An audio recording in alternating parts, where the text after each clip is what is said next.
أعوذ بالله من الشيطان الرجيم నేను శపించబడిన బహిష్కరించబడిన శైతాన్ నుండి రక్షణ పొందటానికి అల్లాహ్ శరణు వేడుకుంటున్నాను. ما أصاب من مصيبة إلا بإذن الله ومن يؤمن بالله يهد قلبه والله بكل شيء عليم.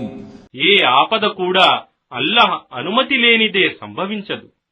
మరియు ఎవడైతే అల్లాహ్ను విశ్వసిస్తాడో అల్లాహ్ అతని హృదయానికి మార్గదర్శకత్వం చేస్తాడు. మరియు అల్లాహ్కు ప్రతి విషయం గురించి బాగా తెలుసు. وأطيعوا الله وأطيعوا الرسول فإن توليتم فإنما على رسولنا البلاغ المبين.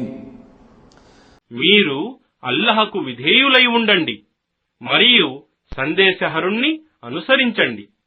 ఒకవేళ మీరు మరలిపోతే తెలుసుకోండి, వాస్తవానికి మా సందేశహరుని బాధ్యత కేవలం మా సందేశాన్ని మీకు స్పష్టంగా అందజేయటం మాత్రమే. అల్లాహు లా ఇలాహ ఇల్లా హు వఅలా అల్లాహి ఫలియతవక్కలిల్ ముమినూన్.